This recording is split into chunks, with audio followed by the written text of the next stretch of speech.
Bienvenue dans cette nouvelle édition du QG Week-end. Au sommaire, le Burundi s'enlise dans la crise. La nuit de vendredi à samedi a été marquée par de violents affrontements. L'ancien président Sylvestre Timbantonganya appelle à un dialogue inclusif. Du changement à Air Madagascar, Léon Radzobel a été nommé à la tête du nouveau conseil d'administration de la compagnie aérienne. Les détails dans ce journal. Et puis retour sur la première édition de la nuit de la gratitude au Togo, un événement organisé par la styliste de renommée internationale Clara Lawson. Nouvelle vague de violence au Burundi. Des combats ont éclaté ce vendredi dans la province de Kayanza, à une centaine de kilomètres de Bujumbura, la capitale. Des tirs à l'arme lourde qui font surgir chez le peuple burundais les mauvais souvenirs des nombreuses années de guerre. Le point avec Liselsi Akizimana. Les tensions subsistent au Burundi. Vendredi, un groupe lourdement armé a affronté toute la journée les forces de l'armée burundaise. Des affrontements qui ont eu lieu à Kayanza, à 140 km au nord de Bujumbura, la capitale. Il est très difficile de qualifier ces rebelles parce que déjà il n'y a personne qui revendique l'attaque. Mais tout ce qu'on sait, c'est que les généraux proches de Niyombare avaient déjà dit dans plusieurs médias comme quoi ils allaient attaquer le Burundi. Mais avoir aussi le mode d'attaque et aussi la façon d'attaquer les lieux, on a l'impression que certains jeunes qui étaient parmi les manifestants auraient pu rejoindre une rébellion pour passer finalement à la violence, comme le président Nkurunziza. Et ce qui est étonnant aussi, c'est qu'il y a un autre mouvement d'attaque dans la ville de Bujumbura. On se demande si les deux sont coordonnés ou pas. Mais disons que les jours à venir, on saura finalement qui est derrière. Parce que pour le moment, les uns et les autres peuvent revendiquer, mais on ne sait pas exactement qui est responsable. Et on ne connaît pas encore, disons, les dégâts de cette attaque. Les responsables de ces attaques n'ont pas encore été identifiés, mais l'ancien président Sylvestre Timbantonganya appelle au calme. Il exhorte tous les acteurs politiques à se retrouver autour d'une table de négociation. Objectif, trouver les solutions aux problèmes du Burundi par la voie diplomatique. Le dialogue va s'imposer.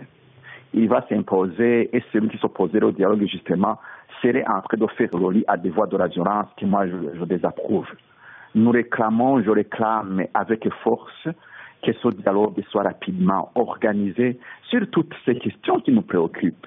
Parce que ce pays n'appartient pas à un individu, ce pays n'appartient pas à un groupe quelconque, il nous appartient tous.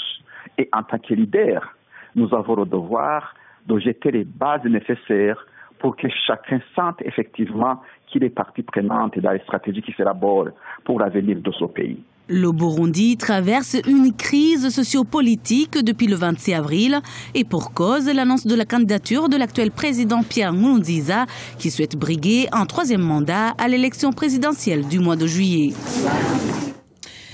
Attentat à la voiture piégée contre le consulat italien du Caire ce samedi en Égypte. L'explosion est survenue aux environs de 6h30 heure locale et a détruit une partie de la façade du bâtiment. Le bilan fait état d'au moins un mort et de 9 blessés. Notons qu'il s'agit du premier attentat contre une mission diplomatique depuis le début, il y a 2 ans, d'une vague d'attaques djihadistes en Égypte. Du changement à Air Madagascar, le conseiller du président Erato Ramanpianina a été nommé à la tête de la compagnie aérienne qui subit depuis le 15 juin dernier une grève du personnel occasionnant 50% d'annulation de vols. Les précisions d'Arroy à Barkala. Le gouvernement malgache change le conseil d'administration d'Air Madagascar. La décision est tombée ce mercredi 8 juillet 2015. Une décision qui fait suite à la démission de son directeur, Ajara Ellison. Depuis près d'un mois, la compagnie publique est sous le coup d'une grève du personnel navigant. Parmi les premières mesures prises suite à la démission du directeur général, ce dernier sera remplacé par une direction collégiale, le temps de procéder au choix et à la nomination du nouveau DG donc, de Air Madagascar, qui était déjà en situation de grande fragilité financière et dont la situation s'est aggravée depuis le début de la grève avec des pertes qui s'élèvent à plus de 5 millions de dollars. Léon Radzobel a été nommé à la tête du nouveau conseil d'administration de la compagnie aérienne, ancien gouverneur de la Banque centrale et conseiller économique du président Erazona Mampian. Donc technicien de la haute finance pour solutionner les problèmes financiers d'Air Madagascar, mais aussi homme de dialogue pour rétablir l'apaisement nécessaire pour trouver un consensus et donc le compromis nécessaire pour la reprise des activités. Air Madagascar a précisé dans un communiqué que 6 nouveaux administrateurs ont été nommés au cours d'une assemblée générale ordinaire des actionnaires. 300 employés sur les 1200 d'Air Madagascar sont en grève depuis le 15 juin, ce qui a causé l'annulation de plus de 50% des vols. Au Nigeria, le président Muhammadu Buhari veut donner le bon exemple. Il ne touchera que la moitié du salaire perçu par son prédécesseur Goodluck Jonathan, une mesure d'austérité qui concerne également le vice-président Yemi Osinbajo et qui semble vouloir inciter les députés dont la rémunération a suscité l'indignation de l'opinion publique et les gouverneurs des États à en faire de même. Dans l'actualité également, lancement des activités pour Tony Elumelu et ses entrepreneurs africains. La Covenant University basée à Ota, dans l'état d'Ogun au Nigeria, reçoit les 1000 sélectionnés pour un atelier de formation de 2 jours dans le cadre du Tony Elumelu Entrepreneurship Programme. On écoute à ce propos Adewale Adiadi, expert en intelligence économique. Les entrepreneurs africains sont très dynamiques. Ils ont conscience du potentiel du continent et de son avenir économique. Ils sont passionnés de ce continent et prêts à y créer de nombreux emplois. L'entrepreneur est le véritable leader économique de l'Afrique de demain.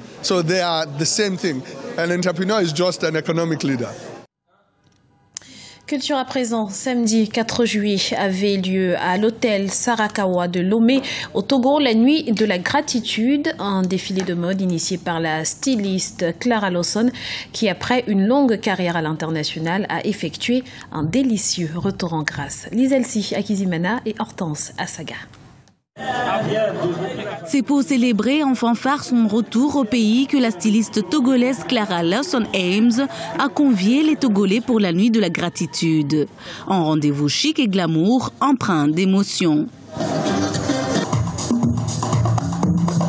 Autour de cette entrepreneur active, créatrice de la marque Clara International, ont défilé des créateurs togolais et le Camerounais Martial Tapolo pour montrer leur savoir-faire et partager leur passion pour la mode faite en Afrique. Je suis très contente parce que ce que nous voulons faire, c'est de faire de Lomé la capitale de la mode.